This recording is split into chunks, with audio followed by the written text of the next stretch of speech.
qu'est-ce que serait l'agriculture sans terres agricoles? Pour produire, pour installer nos agriculteurs, il faut donc des terres agricoles. Et on a évoqué avec Christophe Campanelli, qui est donc directeur des Bouches-du-Rhône de la SAFER PACA, le rôle de la SAFER dans cette préservation des terres agricoles.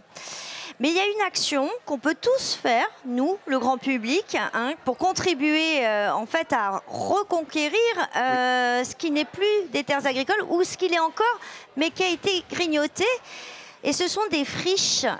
Alors, qu'est-ce qu'une friche? Qu'est-ce qu'une friche? Alors, une friche agricole. Une friche agricole. Donc, peut-être juste rappeler effectivement que la zone agricole a toujours été un petit peu, comme tu l'évoquais, grignotée.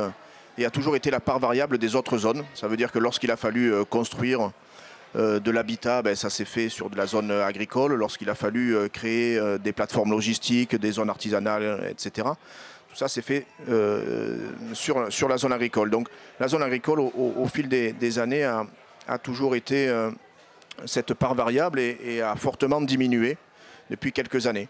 Alors elle a diminué par rapport à ces nouvelles constructions. La forêt a aussi regagné sur la zone agricole.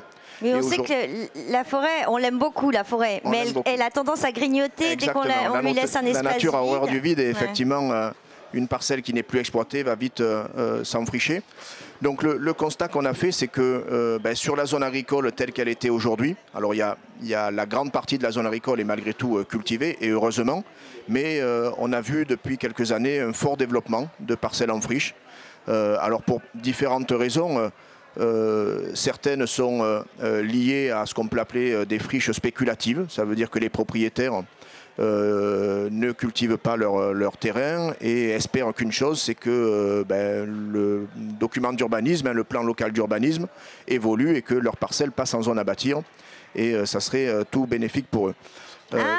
Donc on a ce constat-là, et puis on a d'autres constats où au fil des générations, les propriétaires ne sont pas exploitants agricoles, ne souhaitent pas et ne daignent pas mettre à disposition par le biais d'une location leur terrain, ne veulent pas le vendre, etc. Donc il y a un fort développement de parcelles en friche, et c'est bien regrettable parce que c'est aujourd'hui du support pour l'agriculture qui n'est pas mis en valeur.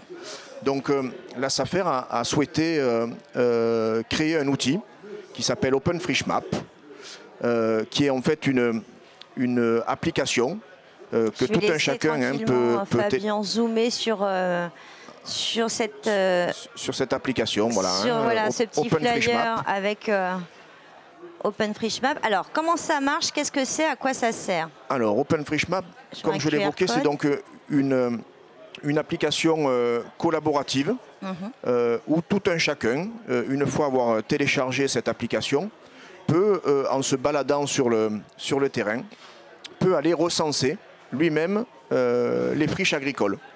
Donc on a créé cet outil en estimant que tout le monde avait un rôle à jouer dans ce recensement de friches, et l'idée étant de récupérer de la donnée qui pourrait venir agrémenter ce que font déjà nos partenaires, et notamment la Chambre d'agriculture, à travers le recensement de friches, pour qu'on puisse, une fois avoir recensé ces parcelles, qu'on puisse engager un travail d'animation.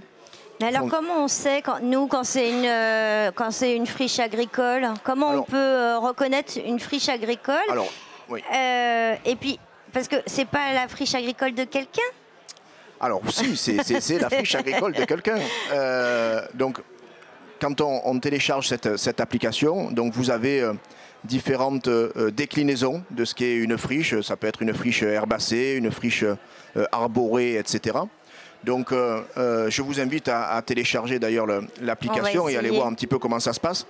Mais il suffit, dans notre jargon, de dire que vous taguez cette parcelle, puisqu'il faut bien évidemment activer la géolocalisation sur votre portable. Et ça vous permettra d'être sur la parcelle, d'être géolocalisé sur la parcelle et pouvoir taguer cette parcelle en tant que friche. Et ça vient nous agrémenter notre base de données. Et ensuite, une fois ce recensement réalisé, pouvoir engager une mission, en fait. Voilà, une mission d'animation foncière où on va contacter systématiquement les propriétaires en leur proposant soit de mettre à disposition à travers une location à un agriculteur, soit pourquoi pas pouvoir vendre cette parcelle et nous l'acquérir et ensuite, comme on l'évoquait, pouvoir la rétrocéder en priorité à des agriculteurs. D'accord, parce qu'en fait, ce qui se passe aussi, c'est que parfois, quand on est propriétaire de terres agricoles, on peut être propriétaire depuis plusieurs générations, on s'en préoccupe plus vraiment, ou alors ça reste dans la famille où vous avez les biens 100 mètres, par exemple, c'est la même chose. Alors, c'est pas tout à fait la même chose, mais alors, on peut effectivement... Il y a des choses qui sont un peu perdues avec le temps, c'est ça. Hein. Au fil des successions, effectivement, certains même propriétaires, et on en est confronté tous les jours, lorsqu'on réalise des prospections, certains propriétaires ne savent même pas où est leur parcelle. Ils l'ont hérité des parents, des grands-parents, etc., sans trop s'en préoccuper. Et après, il y a effectivement ce qu'on appelle des biens sans maître où le propriétaire décédé, n'ayant pas d'héritier, c'est une parcelle qui est un peu en désuétude. Donc on a la possibilité quand même, au travers de certaines procédures, de pouvoir in fine la récupérer et la redistribuer au profit de l'agriculture et des agriculteurs. Donc si jamais on tag, on peut imaginer qu'un jour un propriétaire de friche agricole qui ne sait même plus où est sa parcelle, qui ne sait même pas qu'il a une friche agricole, eh ben, il a été tagué. La SAFER sa parcelle a été taguée. Je t'ai fait la tombola de Open Friche Map. La SAFER l'appelle et lui dit oh, mais vous êtes propriétaire d'une friche agricole et si vous voulez, on vous la rachète pour pouvoir installer un agriculteur ou en tout cas la remettre en culture pour pouvoir nourrir le territoire. C'est ça. Ok. Eh ben, écoutez, alors... vous pourriez lancer une petite tombola d'ailleurs sur Open Friche Map. Open Friche Map, vous pouvez télécharger, donc c'est disponible sur l'App Store, c'est disponible sur le Google Play, en téléchargement libre et gratuit. Voilà, si vous passez sur le stand de la SAFER, le stand B44, tout à fait. vous pourrez récupérer la petite plaquette et taguer. Merci beaucoup Christophe. Merci Magali. Bonne journée. À toi aussi.